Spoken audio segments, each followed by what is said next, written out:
Welcome to the Kibanda Pundits, and I've always been hosted. Today, I'll host one of the best we have in the land. I mean, when it comes to club public relations officers, and is none other than KCCA's Moses Magero. A lot to be talked about, in particular KCCA, but of course he's a man that follows a lot of Ugandan football.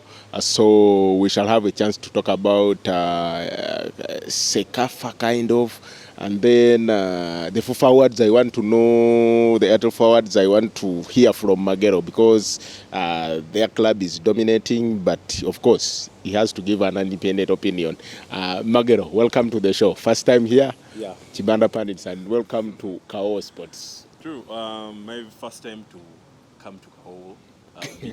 It's very surprising. It's the first time, but also to be also on the show, Kibanda Pundits. I've been following on the social media platforms, but I'm very privileged to be now part of the show, and I'm going to share my views with the viewers out there. First, I know you must be smiling because in Ugandan football, when KCCA does beat Villa, it's always a big result. But going by recent results, I don't think it's something that's so much of exciting. 4-1 against Villa on Saturday, a few days after losing 2-1 to Mbarara City. What do you make of the result, and where do you think it puts the boys? For me, on the day, I should say, not the game I expected. You know, the result paints a different picture out there. When someone hears 4-1 against Villa, they will think KCC had the field day. Yes, they tucked away the chances they had, not all the chances they had, but first of all, it was a big response coming from that away loss against Mbarara City, a team that has really given KCC a very hard time. Yeah, they've never won against Mbarara City in Actually, 5 yes. In meetings. 5 meetings, Yeah, KCC has 4 draws and a loss. yeah. So it's a side KCC has never picked a win against. Went to Mbarara, picked an early goal. For me, I thought the worst would have gotten there was a draw. But given whatever conditions happened on the day, Mbarara comes back into the game and they win the game 2-1. A disappointment for the boys, but then they had to pick themselves 2 days to a very big fixture, a derby against SC Villa. And they turned up on the day. A few, good moments in the game, and KCCFC getting that early goal through the youngster Kafumbi, a senior 5 student at Budweses, by the way. He was having his first home start. So, and then they get a second goal from an old boy, that is Elisa Sechisam. So, first half I think ends 2-0. Then the game resumes in second half. We get a third goal through, that was Mustafa Chiza, good ball from Gift Ali. And then Villa get one back. And at that time, you would feel Villa had the chance to even get back into the game because They did have the chances. Yes, KCC started panicking at the time. But Alan Okello comes and gets that goal in the 80s, I think 89th minute to win the game for KCC 4-1. But for me, I will not say not the best game I've seen this season. Yes, good scoring. Good score on the day, but I feel KCC didn't give us the game we really expected. But all in all, I love the numbers. The fact is people are getting back to watch local football. Are the numbers attributed to the fact that we are playing Villa and there was no any other league game, or those are KCCA fans?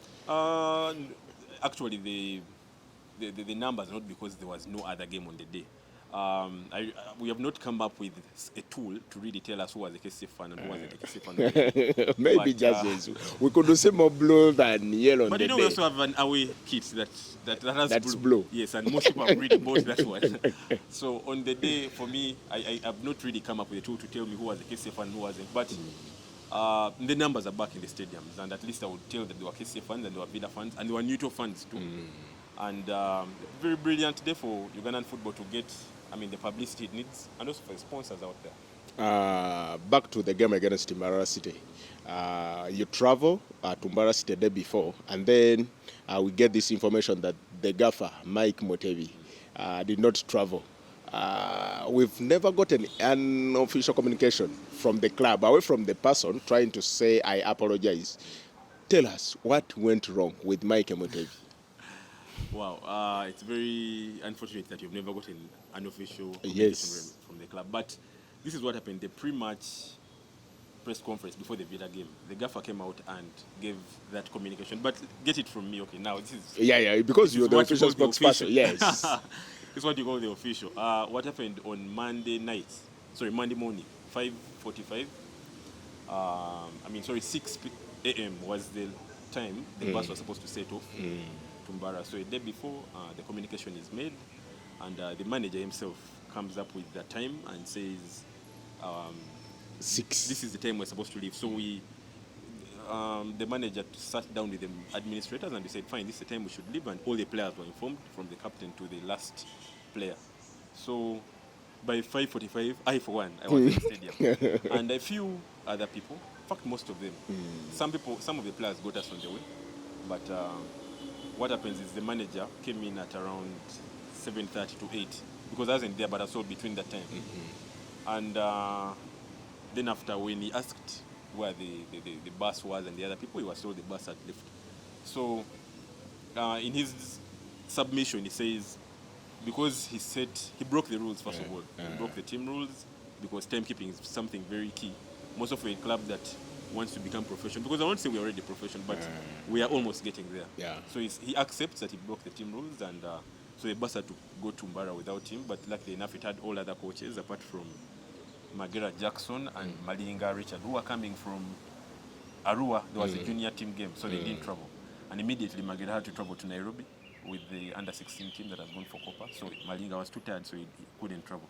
So it was Coach Mole, Coach Kabuye, and Coach Kadu Badu that traveled with the team. And the goalkeeping coach. Siwa. So we went to Mbara without the coach. So in his submission, he accepts and he admits that he broke the team rules. He came late. He didn't give the reason exactly why he came late, but he just was very honest and he said, I came late and broke the team rules. And as a club, we have how we handle these things. I will not come out here to tell you how we do handle So them. has he been fined like he always fines the players? Because I'm privy to some of the happenings at KCCA. There are always fines in terms of monetary and then other things. Has he adhered to that as well? There's nothing like adhering or not adhering. Once the rule is broken, there are repercussions to it. So, and he's part of the team, just like if I broke any rule. But Mike Mutebi broke the rule, and there are repercussions to it. And as a club, he's supposed to be penalized. So whether what kind of penalty he has received, I will not tell you. But all I can tell you is he has been penalized. All right. Now the viewers out there, because when I wrote the story on Kao, I must admit, there were question marks. How could he fail? How could KCCA fail to provide transport and things like that? So we all thought, some thought that it was even a myth that maybe the KCCA knew. But of course, out from that, this is a campaign where you just chasing log leaders, Vipers, because even if you win your game against Proline tomorrow, you won't finish the first round on top. What do you make of the first half performance from the boys? The first round, well, it was a tough one. Any team that if you've been a defending champion, if you're the current league holders, it's going to be a little bit hard for you to defend that title. World over, we have seen it even the leagues that we really try to follow. It's always going to be hard for you to defend the title. But I would say it's been a start and stop season for us. Would get in a moment where you think, yes, now we have a good running of games, and then we pick a draw. We have a good running of games, then we pick a loss. Yeah, actually, KCC have the longest winning run in the league this season, winning 5 games in a row. But they are still, is it 7 points behind Vipers? Yes, because we have 29 and Vipers have 37. 36. Yeah, 36 now. Yeah. Yes. So some points behind Vipers there. But just like I said, as a club, we have had a start and stop season, but we very well know it's a marathon. The league is a marathon, so we expect some of the things, but we'll not. Try to pretend that some losses really come in as a disappointment, because we go into Mbara. We know it's been a side we have not won against since they came to in fact, since we started playing them. But we pick a loss.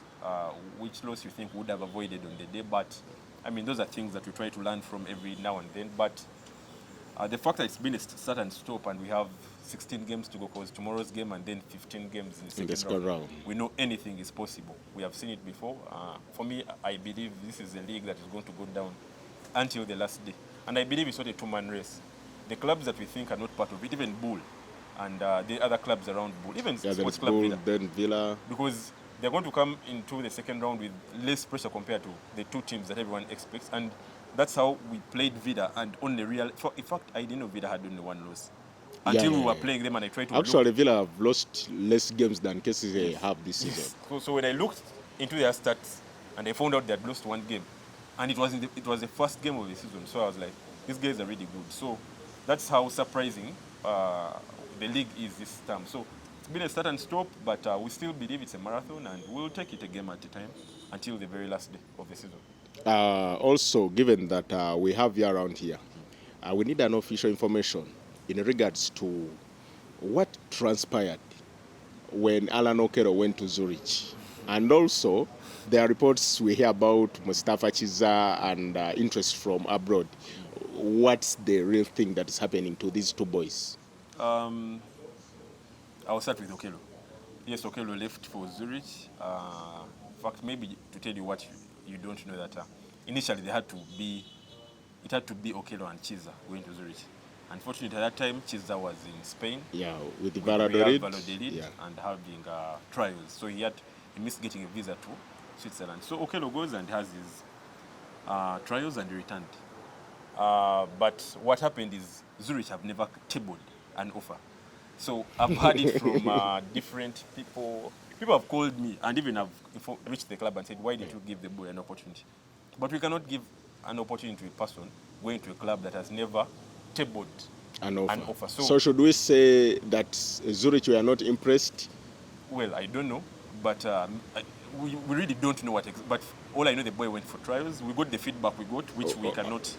Can we have just hints on the feedback from the technical team at Zurich that was sent to KCCA, just in case to... Maybe to give you some of it, they give you where the boy needs to improve and where he's really good at.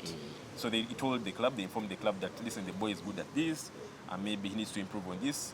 Maybe some of the things that we were told about where he needs to improve is his physique. You know, Okelo is a very good player, but let's all accept that his physicality is not up there. So, and on recent, if you've seen, Okelo is not the Okelo he was last season. He might not be where they expect him to be, but he's been doing some gym sessions and also some power exercises that can really, that is going to be very hard for you to get the ball off him. So that's part of the feedback. So Zurich has never tabled anything official. Because when someone is interested in a player, you table your offer and say, I want this player for, let me say, $2 million. But you have never gotten that from them. So it reminds me of what our very own Joel Muita here always says, that when he went to Zurich, there were over 16 people, all his age mates, trying out with the club. And he was the 14th. Should we take that because they never came back to... those are rumors. And okay, I don't really know what... okay, now to Chiza. Yeah, Chiza, same thing. Valladolid, they didn't offer. They didn't, table an offer. The same thing. If they had tabled an offer, maybe the club could have tried to discuss with them.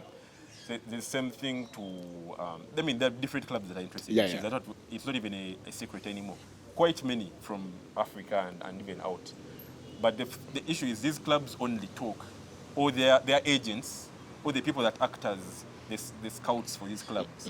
That probably they have tried to scout a certain boy in Uganda called Chiza Mustafa, national team and KCCA were interested in, but none of them ever tables an offer and says, I have $1 million. I'm just giving an example for this boy. But you'll only hear what you call rumors around that, is needed, but as a club, we don't do business like that. How we operate is you come up with an offer, and then we look into your offer.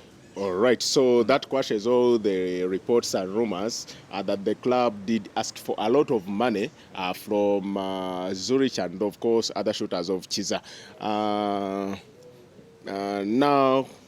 KCCA is one of the clubs that has a lot of nominees in the Airtel FIFA Awards. Coach Mike Mutebi, among the best coaches, Alan Okero, and then we have Mustafa Chiza as well. What do you make of these Airtel FIFA Awards nominations. Of course, we can't change a thing now. But what do you make of them? The fact that we don't have Timothy Awanyi and other guys that were at KCCA then, and also, if you were to vote, because I know you also have a right to vote, whom do you vote for? Wow, the awards, sorry, the AFF awards, very good, I should say, for the game. Very, very good for the game. The fact that KCCA has very many people nominated this year. I will start with the upcoming something like star, I think should be star. That is Sadata Naku, all-time top scorer for the FIFA Juniors League with 83 goals. This doesn't happen. So by the time you score 83 goals, to be honest. Yeah, that's why I'm a little disappointed that he's not scored as many in the top division as you would have wanted, because by scoring 83 goals, it means you can score against any defenses regardless, because yes, we know it's always tough, a transition from the junior league to the top league, but of course, I'm a little disappointed. Back to you. Well, I mean, we'll go to Sadata Naku's issues some other time, but to start with, yes, the upcoming star, that is Sadata Naku. There's another fans award, fans team of the year. The KCC is also there. Then the male player of the year, I've seen Chiza and Okedo. Coach of the year, Mike Hilary Mutebi. And then there's an award FIFA also introduced. The best association, yes, is something. it? Member association. KCC is there. So literally almost in each and every category. KCC is there. So for me, not only about KCC, but for football at large, for me, I feel this is a plus. The awards, it's a platform where the best are going to be rewarded. It's unfortunate that they didn't consider the players that had to leave the country. Players like Timothy Awani, players like Juma Balinya last season, players, and other players. There are quite a number of players.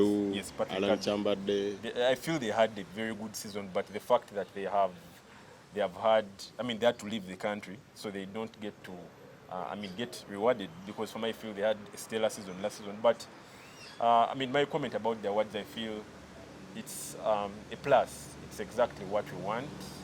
We want to always make sure the best in the game are rewarded. So I only hope that the KCC scoops all the awards, which I think they will. Yeah. But of course, there are categories where we have KCCA against KCCA, like Alan Okero, Mustafa Chiza. Who do you go for? KCCA, Alan Okero versus? Alan Okero against Mustafa Chiza. I guess in the... Am I allowed to give who I yes, voted for? I thought the vote is... No, you can vote secret, every day. But of course, tell me who you will vote for the most. Well, I've voted for both. What I've done is, because they're both KCC players, what I do, in a day, if I have to cast 10 votes, I give 5 to Chiza and 5 to Okeno. So I just hope the other people could do like me. So if they can share the votes on the day, then then we shall have 2 cars awarded that day. You have a question here, back to Okero and Chiza. Does Magero feel that Okero and Chiza are good enough that they just did not receive offers, or the players failed to impress? Let's be honest, the players are good enough. They're really good enough. But I don't want us to get these players up there already. For me, I feel that there's still a lot of things they have to learn before even they go professional. And I know at one moment, even when I've had a chat with both of them, and the fact is both of them tell you that the dream is to play professional football. And I know at one moment they will leave the club, but let us not try to rush them. I'll try to give an example of players that I've seen leave KCCA and they're now back in the country. I don't want to mention names, okay, but you all know them. Players that have left and they've tried to come back to get an opportunity. So I'm not trying to say they leave at a very bad note, but I feel because of some things... They are not prepared yet. Just like Mike Mutebi says sometimes, that we need to first prepare them, so that when they go, they don't return. They go and... They go to other there clubs. forever. The likes of Denison Nyango, what Denison Nyango has done, then Ibrahim Sekaja did the same as well. Ocha is now doing. When he left initially, he went to Ghana. Asante Kotoko, But now when he left the second time, you see there's been a trail from Zambia now to Congo, and after Congo, I want to hear he's in Europe. So not back to KCC. All right, have to give shout-outs to Ivan Louis Otieno, Jackson Harris Pro, Himlon Juniors, Taremwa Patrick.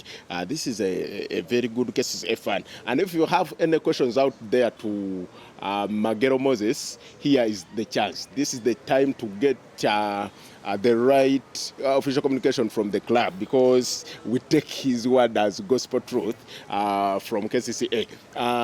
Magero, this season, I think 2 seasons now in a row, the club has failed to play in the CAF Champions League group stages or CAF Confederation group stages. And after playing in 2 CAF Confederation group stages and then the Champions League in succession, how has this affected the club? And what's the club doing to ensure that next season, maybe, and seasons to come, this doesn't happen? Well, you're very right. This affects the club. First of all, financially. Every time, for a growing club like KCCA, every time you go to the group stages of the CAF Confederations Cup or the CAF Champions League, in fact, what every team should look for is CAF Champions League, because CAF Confederations Cup, the money is there, but not that much. And you really have to spend a lot, because most of the teams that play CAF Confederations Cup, you might make a trip to Benin, where you have to first leave Africa and then return. So even when FUFA comes in and helps you with the 25 slots they give you, but you have to look at things like the accommodation, the meals, the transit meals, and other things. So the goal should be CAF Champions League. But I'm not trying to say CAF Confederations Cup is not a tournament we want to be in. Yeah, it should be a fallback. True, but then financially it affects the club. And as a club, we have learned, and also exposure, because most of the times we have had to make those sales where players are sold and we get revenue as a club. It's because we have been on the continent. Look at Shaban Muhammad, look at Derek Nsibambi. But then here is a scenario where you spent 2 years in the qualifiers and you've not made it. So as a club, for us, we take this as a learning curve, and we made Ugandans really have high hopes in us when we made it their time. In the CAF Confederations Cup, then the following year we made it the CAF Champions League, and then we missed out last year in the CAF Confederations Cup against Otoho. And then this year we had a chance in the Champions League, we failed, and then Confederations Cup. But for me, as the management and the players, we know why we exactly failed this year. Part of the things is there was a little bit of poor planning, because we got to lose players that we had registered. Because at the beginning of the campaign, we knew we would stay with Awani, we knew we would stay with Kadu and Chambadi. But these guys had played in the CAF Champions League, and they had deals, quite good deals, and it's going to be very hard for a club like KCCA to block a big move for a player. Here is a player who tells this is a move I've always longed for, and they're giving me better money. And also, his football is going to, there's a certain level of football that he's going to play, not what he's getting at KCCA probably. So when the player tables that, and then you try to weigh if the money is good and if you have maybe some other things that you can put. For example, you try to put some clauses that, for example, every time, let me say, Chambade will leave and go to another club, there's a certain percentage we shall get. And also we signed partnerships with where Chambade went, that is El Guna, and that partnership will see some of the players in the junior team go to El Guna. Some will just have trial stints there, or sometime, let me say, an exchange program, and return. We shall have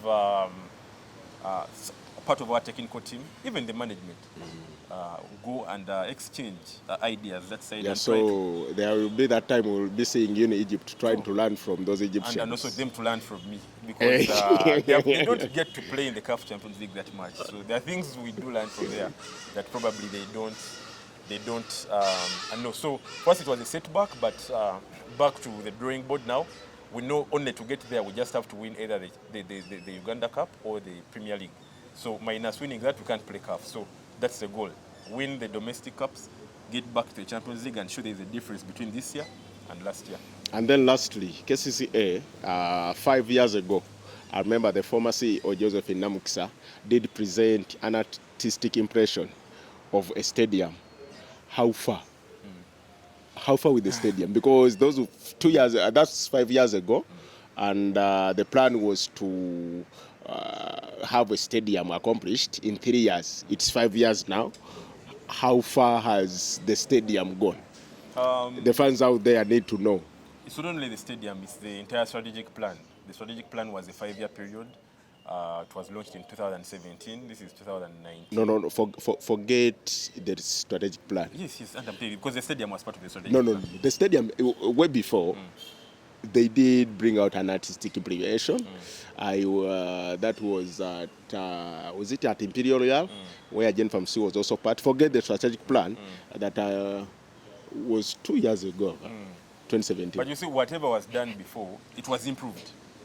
The artistic impression, you're very right about it was improved, and everything was molded into a strategic plan, which we are following as a club. So the plan is So after 3 years, or 3 and or 4, we will sit again as a club and try to see what have we achieved on the strategic plan and what have we achieved. Truth be told, we as a club have to, are looking at stadium development as a very key thing in that strategic plan. And there are other things. People only look at stadium development, but there are very many things that were part of that plan. But maybe to talk about what you've asked, the strategic plan is, the stadium development, part of the works have started. If you look at the stadium, the it's not toilets, as it was. yeah, I've seen the toilets being built. Yes, just like you said, there are toilets just next to the Chirasha, yeah. And other things are still being done. There was that structure behind that goal next to the Naguru side that wasn't there. But the goal is to have everything better than that. So we shall follow the plan. But just like I said, after 4 years, we'll have a review of the strategic plan. No, it's 2 years now. It's 3 years to go now. Yes, we shall have a review of the plan and see how far we have gone and what we are left to do. And also maybe if you look into, there's also been change in the board, not the management downside, but the board. So if the few times we have had with the new board, the plan is to have the stadium development has a very key thing in everything they have to do. So you look at it as it's their number one priority that they really want to look at. So as a club and all the stakeholders, that's exactly what we want. And I believe that God willing, we will have everything that we have planned for, straight from the strategic plan up to now, work in a very few periods. All right, everything in regards to the stadium is left in the hands of God. So the KCCA fans out there should know that Magero and KCCA have put everything before the Almighty. Thank you for coming. Glad to see you here because you're one of the people I look up to when it comes to club public relations job. So glad to see you. And thank you for listening. Hopefully you'll bring me Mike Motevi here next Monday. True. And we're going into a break, so you'll have the time. Eh? Yeah. You'll have the time. That's an assignment. I'll convince you. Yeah, convince you. All right. Not an easy man, but I'll convince you. All right. That was the KCCA Public Relations Officer, Moses Magero, talking about the club. People who thought that Okero did not fail trials, now you know. He did not just impress, but he never failed. The clubs that did want the players never offered anything. And then the stadium plan, we all know now it's left into the hands of God. We don't have to play in the CAF Champions League or Confederation until we win the domestic cups this year. For now, I'll be joined by the big man. Happy birthday to you. Hey, happy belated birthday. Yesterday was my birthday. How old are you? Me? Last time Kaop said I'm 18, so I should be 19 now. Well, yet again another Monday, and the Kibanda Pundits. It's really been nice to host the KCCA PR officer, and exciting to see you pin him. Especially about the stadium. We expected some questions from you guys, but it seems you chickened out of asking Moses questions, but you can add them and then we can pass them on to him. I want us to talk about CECAFA that is now upcoming. Yeah, CECAFA gets underway on Saturday, December 7th up to 19th December. That means a team that will play up to the finals will play around 6 games in 12 days. That's tough. Yeah. That's tough. But what's surprising is that the fixtures are not out 4 days to the kickoff of the tournament. Where are they going to play from? Of course, Nambole. I've spoken to Jamil Sewanyana, the managing director Nambole. He's confirmed that he's only waiting for the fixtures. The stadium is available. There have been rumors going around that the stadium is not available. And then when you think about Uganda hosting anything now, in terms of football, you don't have to think beyond Stars Time Stadium Rugogo. But then, according to the CEO, Anisha Mohos Sahil, the stadium is available for CECAFA, subject to the local organizing committee fitting within their program, because it's already booked for the East African Parliamentary Games and then the Intercities Games that are annual. So they've already raised that schedule and given it to FIFA. So FIFA must fit in. And of course, the fixtures for the CECAFA Under-17 Girls Championship has also been released. And according to Anisha, the fixtures that will be played at Lugogo have been made to fit in. And now they are only remaining to see whether the Senior Challenge Cup will also fit in. I've been told that today the organizing committee are led by one Nicolas Musonye, legendary, because for the time that I've followed the CECAFA, he's been the general secretary. I remember that at times of Fala Ado, the guy that used to come from, was it Somalia? And then Mamerodi, the big guy, Ashford Mamerodi, they've all left. Nicolas Musonye has stayed. So he's in the country, I'm told, and today they did have a visit to St. Mary Stadium, Chitende, where they're trying to inquire about its availability. So you never know, it could be added into the stadiums that will host this tournament. What people must know out there that Uganda is hosting both the CECAFA Senior Challenge Cup and the CECAFA Under-17 for the girls at the same time. So that's asking a lot. And just into the Premier League this season, we've seen stadiums that are all pitches that are natural grass being affected by the waters because of the too much rain. It's raining right now. Yeah, and it's raining. And the last time Uganda did host this tournament, that was in 2012. I remember one of the stadiums that had to host the games was Wankurukuku, and then Nambole.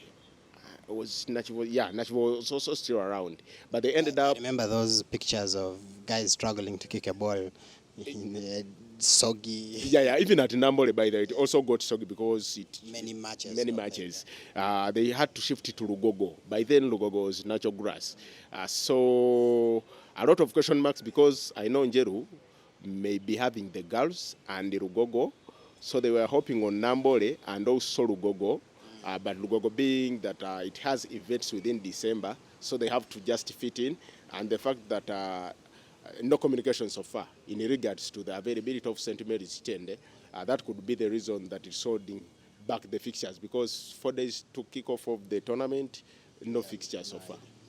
Well, hopefully that changes the status, and we should really pray for no rain. So that we can play some decent football. But for us farmers also want the rain. So it's two-way. Let rain in the morning and sunshine. Anyway, for now, what we need is to have the CECAFA fixtures out. Because teams are in preparations. I've seen squads of some nations. By the way, today in the morning, South Sudan did raise their squad as well.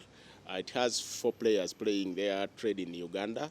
And among them is Makweth Awol from Barara City, who's been an international for them for some time now. And also Ramadan Musa, one of the budding stars from the KCCA side. But I've been with him at Lugogo today, and he said, I will not honor that invite. I'm still young. There is still hope that I can even play for the Uganda Cranes. So let them wait. For people out there who wanted to know whether Musa Ramadan will honor the invite, according to what he said today, unless otherwise, he's not featuring for South Sudan. Well, South Sudan has 4 days to convince him. Speaking of South Sudan, there's also some underlying issue going on in relation to politics, CECAFA politics. There are people who are putting their names forward to become CECAFA president. I know the South Sudan president wants to become the vice president of CECAFA, and the Tanzanian wants to be the president. Are there another people who have put there? When you talk of Tanzania, I remember Jamal Malins. I don't know why. When it comes to football and TFF, it's always Jamal Malins. But I think it's high time we got the leadership for CECAFA that can push the organization and also the all tournaments very well, because recently there were reports, and I guess these are true reports, that FIFA does fund this, some of these tournaments with $1 million. So we should be having annual tournaments every year, because previously... How long has it been before a Senior Challenge Cup? That was, we did have one in 2015. Was it 2015, yeah? No, 2016.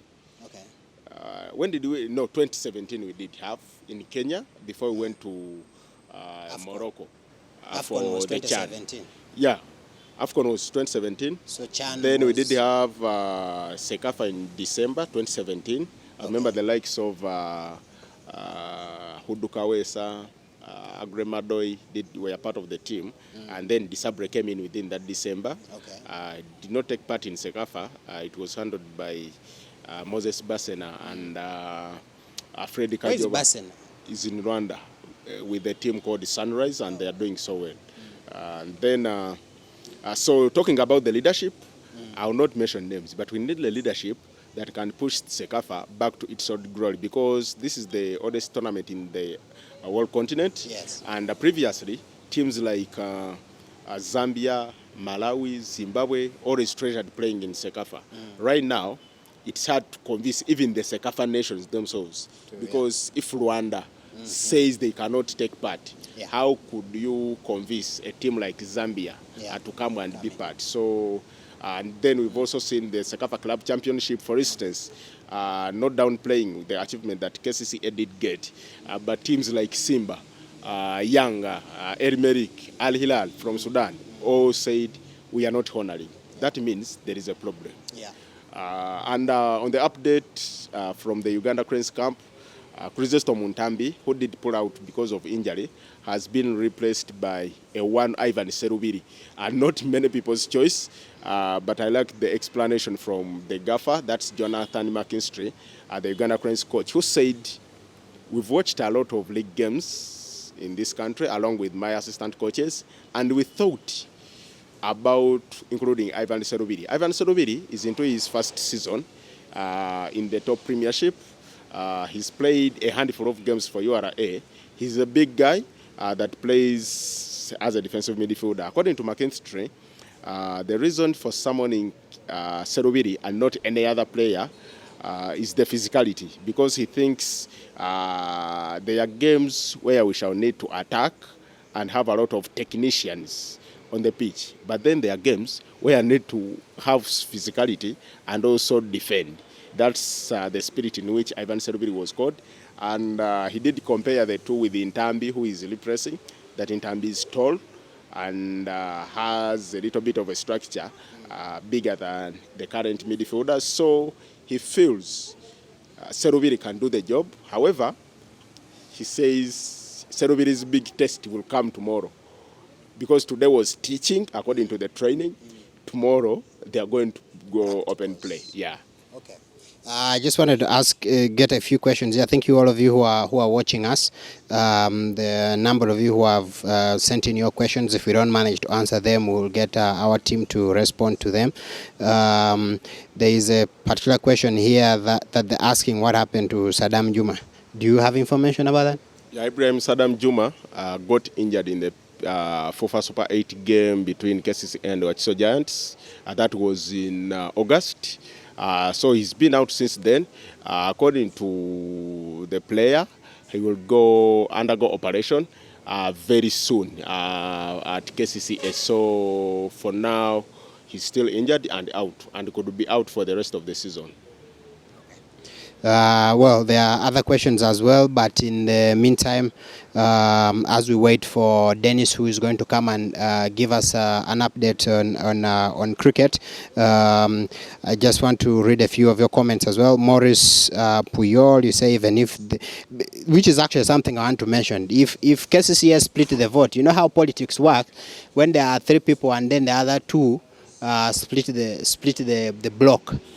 Doesn't it give an advantage to a third person, to a wild card, to come in and win the election? Yeah, no doubt about that. And it will also depend whether, you see, Mustafa and Okero are 2 great friends, and it's exhibited even on the pitch. When one scores, the celebrations are different when the other teammates score. So they always have that unique friendship. How they, if they have the same friends, it means they will share the same words. Because, like Magero said before he left here, I said if he casts 10 votes a day, 5-5.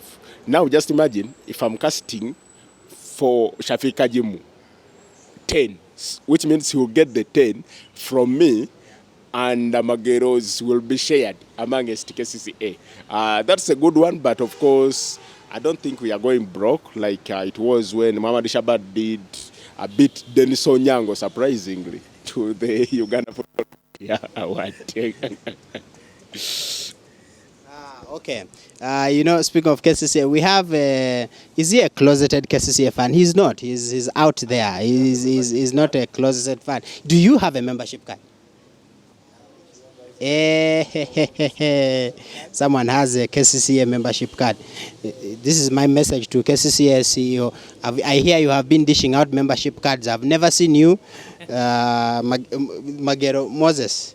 I hear you've been giving people membership cards. I have never received one. Yeah, because you're a member of URIF. They don't like URIF fans. Okay. Dennis, there is like burning news coming from the cricket world. Could you update us? Yeah, thank you, Joseph. Exciting news for Uganda cricket. Today, the cricket cranes were able to pick up their first win at the Cricket World Cup Challenge League that is happening in Oman. We're able to beat Jersey. The game started very early this morning at about 8:30 a.m. Jersey won the toss and they chose to field first. Uganda had the first knock. We scored 248 for 8 in our 50 overs. Dinesh Nakrani being our top scorer with 79. He was helped by Shazad Kamal, who scored 47. Our captain Brian Masaba had a 40, and Riyazat Shah scored 37. Interesting, someone in office made a comment that the only Ugandan who scored runs today was Brian Masaba. But it still shows that we are not yet getting used to the idea of us having players who are naturalized. They are not actual Ugandans, but they are naturalized to play for us. But it takes time. World over, it's happening, and there was the trend required that we also catch up with the same. But when it came to our defending, Uganda was able to defend the runs, and we picked up the 25-run win. Not a Ugandan win always comes with pressure, and there was a lot of pressure. The statistics may be a bit deceptive. We would think that it was an easy game, but it was never that easy. It was a very close game. Today, the spinners didn't come to the party. Frank Nsubuga, Henry Senyondo, and Brian Masaba were taken to the cleaners by the Jersey batsmen. But it's the quick bowlers, Riyazat Shah, Bilal Hassan, and Dinesh Nakrani who are able to get the job done. So lucky enough, there were some big hits in the middle from the Jersey batsmen, but Uganda was able to hold their nerve and be able to pick up the win. Very good win for them.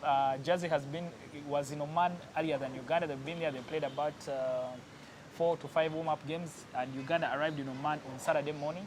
For them to play on a Monday morning, it takes a lot of courage, given that they've just been in the desert for a short time. But they say getting there later is a bit better because you don't get drained a lot. And you're still fresh from Kampala. Uganda will play again on Wednesday. We take on our neighbors Kenya in another very interesting game. We hope we could be able to win. And so far, that's what's happening in the world of cricket. Maybe this weekend, the AfriPower series, the AfriPower Ladies Sixes were won by Soroti Challengers. They happen in Chambogo. Again, I will lament a bit because the ground was given out by the university authorities to a certain school called Mbara High for their football league. I do not know what the priority is, but I mean, we are denying young girls a chance to play cricket because older men need to sweat a bit. So not a good sign, but we'll see how I understand there are talks between the university and Uganda Cricket to try and remedy that situation, but I hope it happens sooner rather than later because cricket needs to be played. So far, I think that's it from the world of cricket, and watch out for our show on Friday. We'll be reviewing the 3 games Uganda has played so far. We'll see how what has gone well, what has not gone well, and what needs to be done in the remaining 2 games. But remember, on last Friday, when we talked about the preview, we thought that Uganda needs only 3 wins out of 5 games for them to be safe. So far, they've picked up one, so we hope they can pick up the next two. But we'll have a full discussion on Friday on the fine leg show. Thank you very much, Dennis. The Fine Leg Show happens every Friday, so that should be very exciting to watch. If you haven't watched the Fine Leg Show, you need to watch the Fine Leg Show that is happening. I'm joined here by Ernest, who happened to play over the weekend. Did you win? Oh yeah, we won definitely, and I scored, by the way. You scored a try. Congratulations, Ernest. The engine almost burnt, and I had to pull a few moves as if I was about to fall down, but I was able to touch down before I was tackled. Congratulations. I was very happy to be back on pitch and playing. Yeah. Oh, yeah. On Friday is when the Nile Stout Rugby League officially began, and I was poorly dressed because I was wearing sandals as I went to Chadondo rugby grounds, and I should have really paid attention because you were wearing your gumboots. You came prepared for the weather, so that was exciting to see the rugby league begin, and with a big boost from Nile Special Stout. What were your takeaways from this weekend's kickoff? I think for me, rugby-wise, the games were a bit low-scoring, but then going to the whole tournament and looking at the big sponsorship boost that the Uganda Rugby has received from Nile Special Stout, it's very, very motivational, considering we have 670 million as the sponsorship package. That also includes 100 million, where there's been a lot of talking about the money that is going to be directly going to the clubs. However, away from that, the first ever Floodlights tournament played in Ugandan rugby for the 15s happened at Chadondo Rugby Club on Friday night, and I believe it was a good start for the fans and for the teams as an experience, and I feel it put the best foot forward for Ugandan rugby despite having been marred by the weather, especially the mud. But it was good that we saw a big number of fans turn up and enjoy themselves, watch the rugby and the party that followed after that. However, the result of the game was dull and didn't live up to the billing of the high odds fixture that was Heathens versus the Betway Cobs, the defending champions, against arch rivals who are so close to them in their record wins in the championship. Heathens taking it 6-0 with no try scored on the opening day. And that is what followed throughout the whole weekend. There was a few games where there were only about, I think I could check, there were only 3 games where tries were scored of the 5. And at Kings Park, Boyogerere, the Black Pirates hosted the Shell Rimula Rhinos, and that game ended 12-0, courtesy of 4 penalties from new signing Stephen Arul and William Nkore.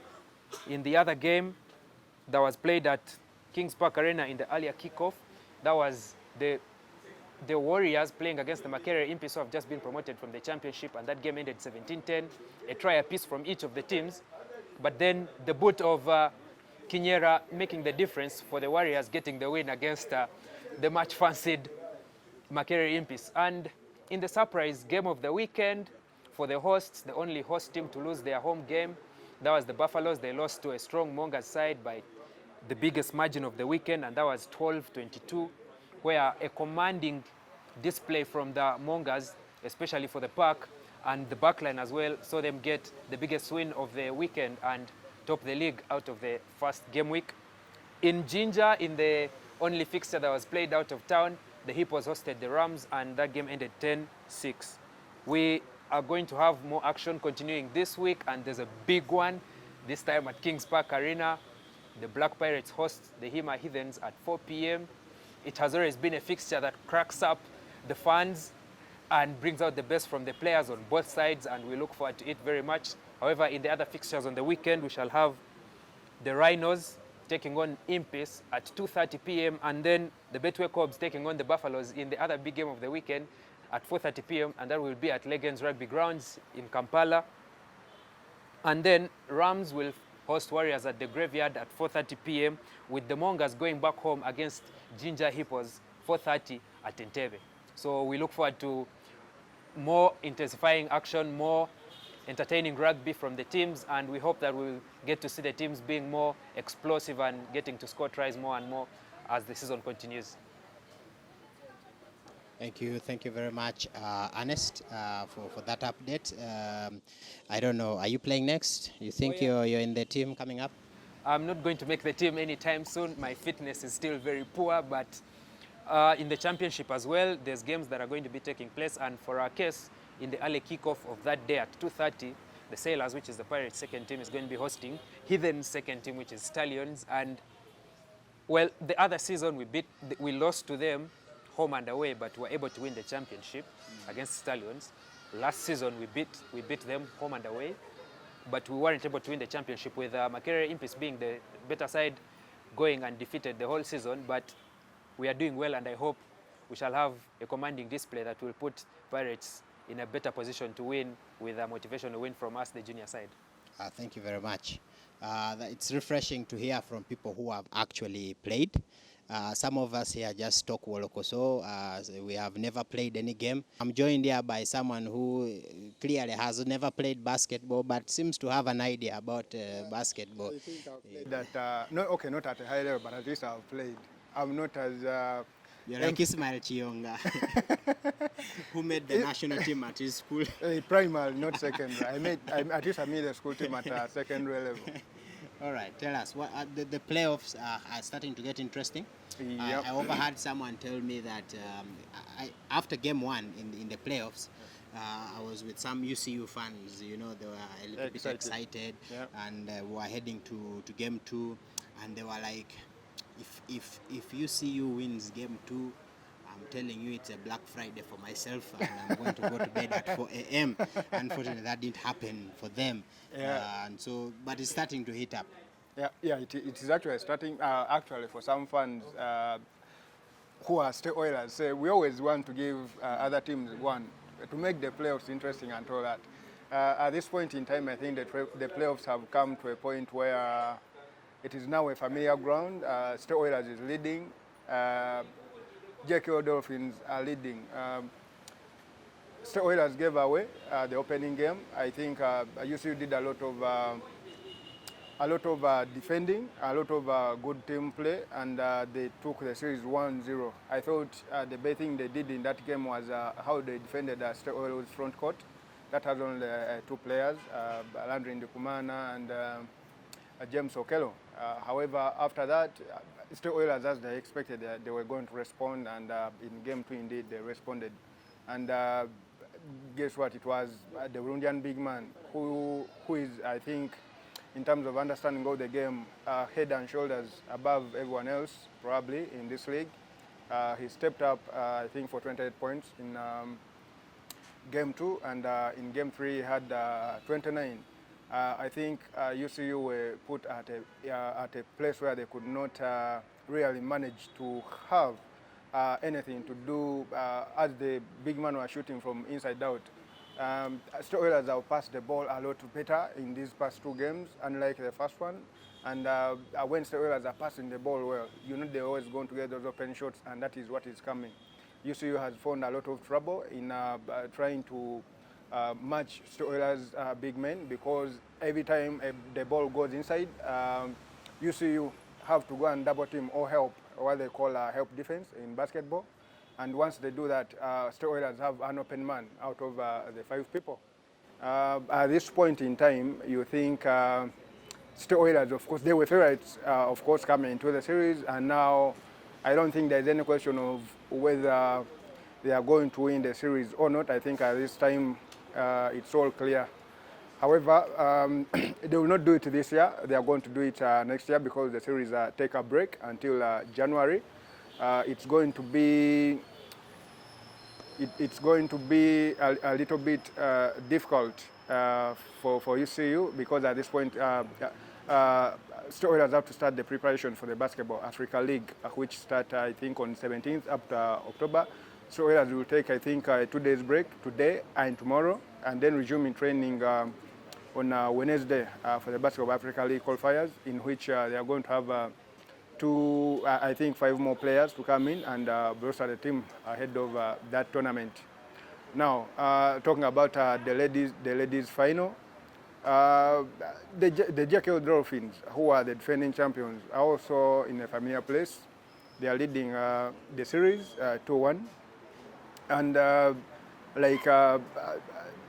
State Oilers, you feel the veterans are doing quite well. Flavio Kecho, I think she cannot do enough. She has been playing this game for a long time, and last night she led the Jekyll Dolphins to the win. And you see, you have a lot of work to do. I think they have some discipline issues as well, as Zainal Kamel yesterday missed the game, and you will expect Nick Nahel to bring her to caution, having I think not been part of the team yesterday. Also, you want to believe that now that the focus is turning to the Basketball Africa League, State Oilers, I think have an opportunity to put the final touches together as the head Rwanda.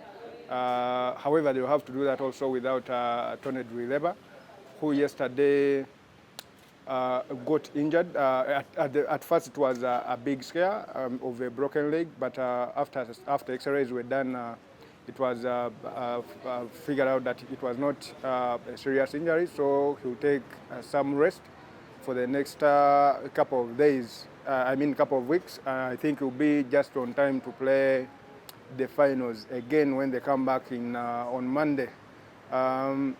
I think majorly that has been the biggest news from basketball. The series in the finals are now in a common place where JKL and State Oilers are leading. All right. Thank you very much, Frank. That has been the Kibanda Pundits. We just want to welcome back Ismail Chionga. Give us your true age. I'm a footballer. Otherwise, you would.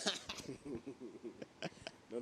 My true age is that you see anybody that was born in a war, it's tough to know the age. Because they will always tell you, bakuzalira mu lutalo, but the lutalo took place between, say, 80 to 90. Between then, it's always tough to know the exact age. Because I remember there are days when they say, ebiseera byaba 7. So, you know, for instance, when someone says they were born in the 90s, it could be 90 to 99 or 90. But of course, I'm an adult. You have gone in circles and circles and circles. I started voting in 2006. I've always voted since then. So, would you qualify to be in the FIFA Junior League? No. Would you qualify to be in the under-23 squad? Yes. All right. We have a small piece of cake for you that Ernest is going to bring here, and we sing to you. Happy birthday to you. Happy birthday, dear Osman. Happy birthday to you. Thank you all of you for watching us. I think Wish him a birthday. Do you have any words to say to the fans? the year was 2011. I thought you were going to mention the year you were born. No. The year was 2011. I don't remember the month. While on Facebook, I interact with one Joseph Owino. I thought I'm interacting with Joseph Owino, the footballer. Then I realized he's not the one. So he says, I have an idea. We should be having a local sports website.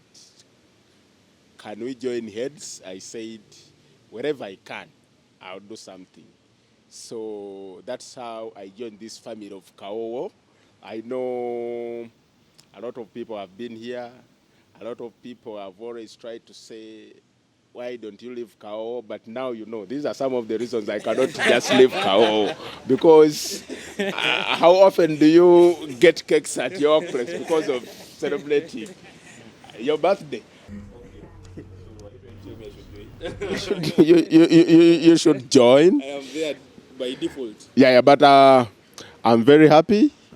This is my first family when it comes to sports. So when they always remember you. But one thing about birthdays is that you're aging, and I don't want to age. I want to age gracefully, you know. Let's share this together. Happy birthday. Thank you so much.